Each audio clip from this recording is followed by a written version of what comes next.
Good morning. इससे previous class में हम लोगों ने बात की थी मूविंग कोयल गैल्वेनोमीटर के बारे में।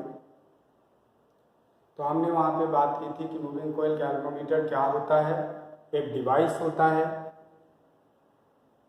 जो करंट डिटेक्ट करता है सर्किट में। ये किस प्रिंसिपल पे काम करता है? तो it works on the principle of कि when a current carrying loop is placed in a magnetic field it experiences a torque.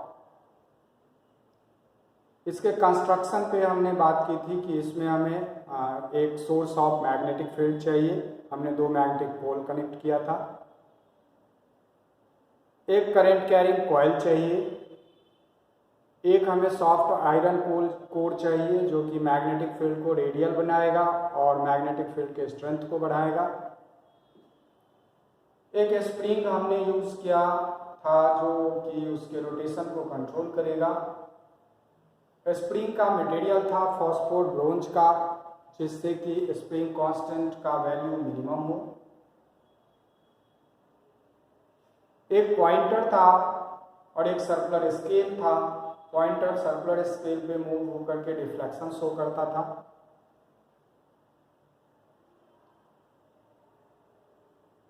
Working में हमने कहा कि जैसे हम मैग्नेटिक फील्ड में करंट कैरिंग कॉइल को डालेंगे,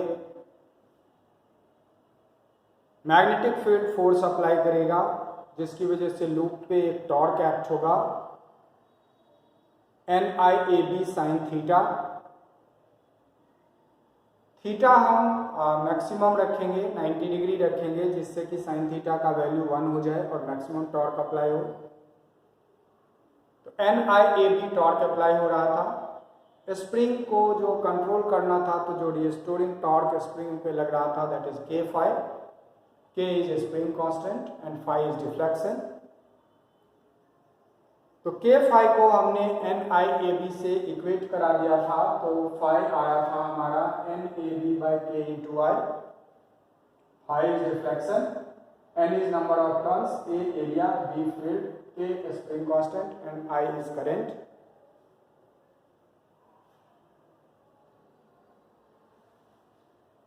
कल हमने दो बातें की थी कि जो गैल्वेनोमीटर है उस गैल्वेनोमीटर से हम एमीटर बना सकते हैं फॉर मेजरिंग करंट और वोल्टमीटर बना सकते हैं फॉर मेजरिंग पोटेंशियल डिफरेंस। तो जब कोई डिवाइस करंट मेजर करेगा तो जो पॉइंटर डिफ्लेक्शन शो करेगा, तो पर यूनिट करंट जितना डिफ्लेक्शन शो करेगा that is called current sensitivity। तो current sensitivity is what? Deflection per unit current। Deflection हमारा कितना है? NAB by K into I। NAB by K into I को I से डिवाइड कर दिया हमने, I से I कैंसिल हो गया, तो करंट सेंसिटिविटी आ गया NAB by K। तो current sensitivity is equals to NAB by K। That means current sensitivity depends on number of turns, area and field, and current sensitivity is inversely proportional to spring constant। number of turns बढ़ाएंगे current sensitivity बढ़ेगी, area बढ़ाएंगे current sensitivity बढ़ेगी, field बढ़ाएंगे current sensitivity बढ़ेगी, spring constant कम करेंगे तो current sensitivity बढ़ेगी। तो सेंसिटिविटी बढ़ाने के लिए नंबर ऑफ टर्न्स बढ़ाना है, एरिया बढ़ाना है, फील्ड बढ़ाना है, बट स्प्रिंग कांस्टेंट कम करना है। तो हमने फॉस्फोर ब्रोंज का स्प्रिंग यूज किया to minimise the spring constant. फिर हम बात कर रहे थे कि हम पोटेंशियल डिफरेंस मेजर करेंगे। तो पोटेंशियल डिफरेंस मेजर करेंगे तो वहां पर पॉइंटर जो डिफ्लेक्शन शो करेगा पर यूनिट पोटेंशियल, उसे हम कहेंगे पोटेंशियल सेंसिटिविटी या वोल्टेज सेंसिटिविटी। वोल्टेज सेंसिटिविटी हो गया deflection per unit potential difference. तो फाई का value NAB by K into I हमने यहां पुट कर दिया, NAB by K into I divided by V, that is voltage sensitivity. According to Ohm's law V is equal to IR, हमने I divided by IR कर दिया, I cancel हो गया, तो NAB by K into R which is voltage sensitivity. अब यहां पर एक चीज आया कि voltage sensitivity is what NAB by K into 1 by R। NAB by K current sensitivity को रिप्रेजेंट कर रहा था, तो that means voltage sensitivity is what current sensitivity per unit resistance. एक चीज यहां समझनी है हमें कि current sensitivity is independent from resistance but voltage sensitivity depends on resistance. तो अगर हम यहां फॉर्मूला देख रहे हैं तो आ रहा है voltage sensitivity is equal to current sensitivity upon resistance, but voltage sensitivity में और करंट सेंसिटिविटी में डायरेक्टली प्रोपोर्शनल का एक रिलेशन है, लेकिन वो कब है जब रेसिस्टेंस कांस्टेंट होगा। तो इसलिए हम ये नहीं कह सकते कि करंट सेंसिटिविटी में जितना चेंज होगा उतना ही वोल्टेज सेंसिटिविटी में चेंज होगा। इट इज नॉट मैंडेटरी, क्योंकि वोल्टेज सेंसिटिविटी रेसिस्टेंस पे भी डिपेंड कर रहा है। जैसे कि अगर एक एग्जांपल लेके हम समझें, हमने नंबर ऑफ टर्न्स कोयल के डबल कर दिए। अगर नंबर ऑफ टर्न्स डबल हो गए तो ऑब्वियसली करंट सेंसिटिविटी डबल हो जाएगा, but it is not mandatory for voltage sensitivity, क्योंकि अगर नंबर ऑफ टर्न्स हमने डबल किए विदाउट चेंजिंग एरिया तो definitely length of the wire भी डबल हो जाएगा, और अगर length of the wire double हो गया तो इट इज एक्सपेक्टेड कि रेसिस्टेंस भी डबल हो जाएगा। तो अगर हमने नंबर ऑफ टर्न्स भी ट्वाइस कर दिया और रेसिस्टेंस भी ट्वाइस हो गया तो ये तो कैंसिल हो गया, तो दैट मींस वोल्टेज सेंसिटिविटी पे कोई फर्क नहीं पड़ा। जबकि current sensitivity number of turn double करते ही डबल हो गया, तो that means it is not mandatory कि करंट सेंसिटिविटी में जितने चेंजेस होंगे सेम चेंजेस वोल्टेज सेंसिटिविटी पे रिफ्लेक्ट होगा। इट डिपेंड्स ऑन कि जो चेंजेस हमने किए वो रेसिस्टेंस को इफेक्ट करेगा या नहीं करेगा। अगर रेसिस्टेंस को इफेक्ट नहीं कर रहा है तब तो माइट भी करंट सेंसिटिविटी के चेंज वोल्टेज सेंसिटिविटी में रिफ्लेक्ट होगा, लेकिन अगर रेसिस्टेंस चेंज हो रहा है तो current sensitivity per unit resistance है वोल्टेज सेंसिटिविटी, तो फिर वोल्टेज सेंसिटिविटी में वो चेंज रिफ्लेक्ट उतना नहीं होगा, क्योंकि फिर रेसिस्टेंस भी इफेक्ट करेगा। तो इस तरह से गैल्वेनोमीटर से जब हम करंट मेजरिंग इंस्ट्रूमेंट डेवलप करेंगे, करंट को मेजर करेंगे, तो करंट सेंसिटिविटी की बात की जाएगी। जब पोटेंशियल डिफरेंस मेजर की बात की जाएगी तो वहां पर पोटेंशियल सेंसिटिविटी वोल्टेज सेंसिटिविटी की बात की जाएगी। अब हम यहाँ पे बात करेंगे कि गैल्वेनोमीटर से एमीटर कैसे बनाएं और गैल्वेनोमीटर से वोल्टमीटर कैसे बनाएं। तो गैल्वेनोमीटर से एमीटर बनाना है, दैट मीन्स हमें सर्किट का करंट मेजर करना है। तो सर्किट का जब करंट मेजर करेंगे, हमने एक बात की थी कि गैल्वेनोमीटर में क्या होता है कि बहुत स्मॉल करंट पे वो फुल स्केल डिफ्लेक्शन शो कर देता है। तो अगर करंट का स्ट्रेंथ बढ़ेगा तो it might be galvanometer be damaged. ये हो सकता है कि अगर बहुत स्ट्रॉन्ग करंट आया है तो हमारा इंस्ट्रूमेंट डैमेज हो जाए। तो इसलिए हम क्या करते हैं कि गैल्वेनोमीटर के साथ एक रेसिस्टेंस कनेक्ट कर देते हैं। जब हमें करंट मेजर करना है, दैट इज एमीटर बनाना है, तो बेसिकली स्ट्रॉन्ग करंट से गैल्वेनोमीटर को प्रोटेक्ट करना है। तो हम क्या करेंगे कि गैल्वेनोमीटर के पैरेलल में एक small resistance that is called shunt, वो हम कनेक्ट कर देंगे। Shunt means another path through which majority of current will pass।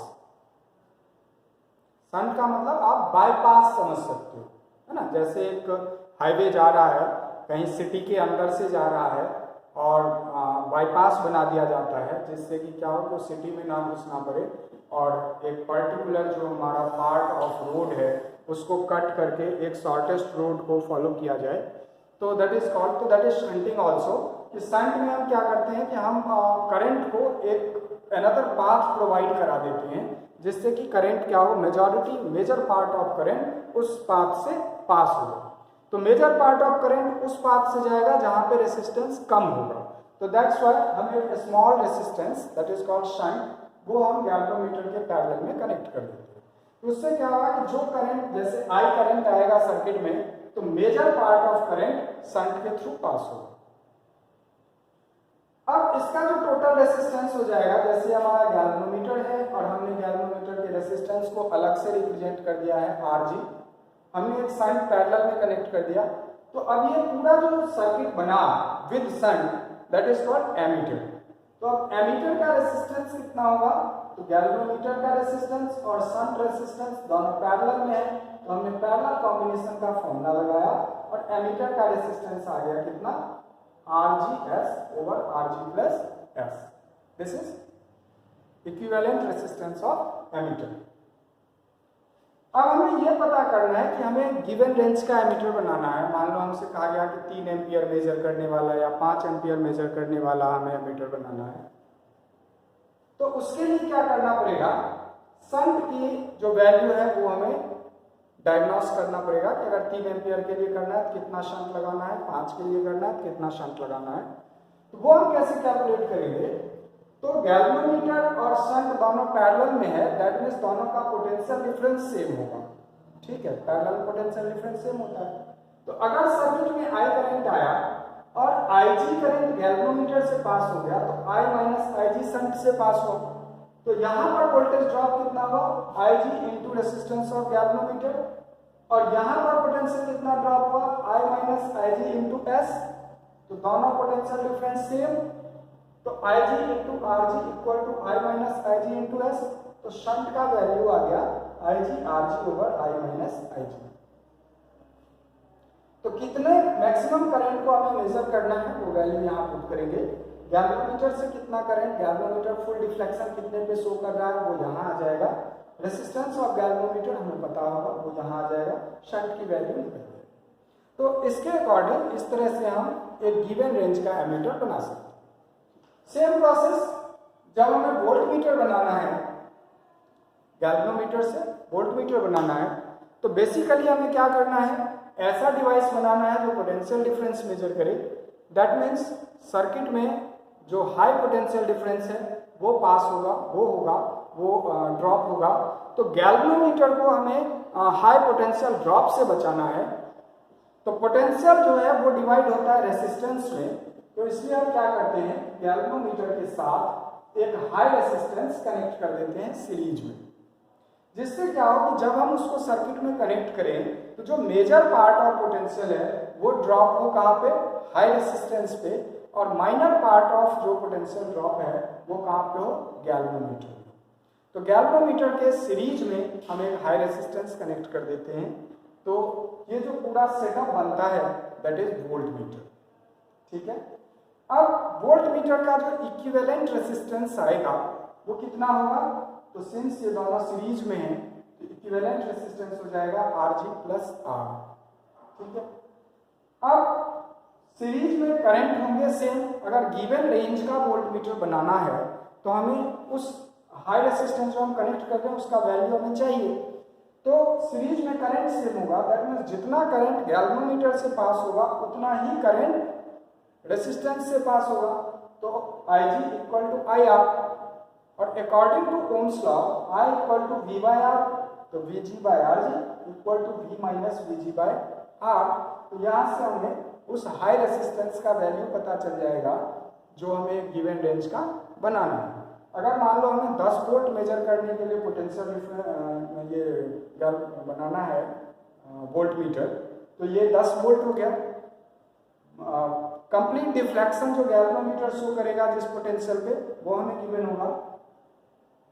Galvanometer का रेसिस्टेंस हमें पता होगा, तो हम हाई रेसिस्टेंस जो हम कनेक्ट करना है उस गिवन रेंज के लिए वो निकाल सकते हैं।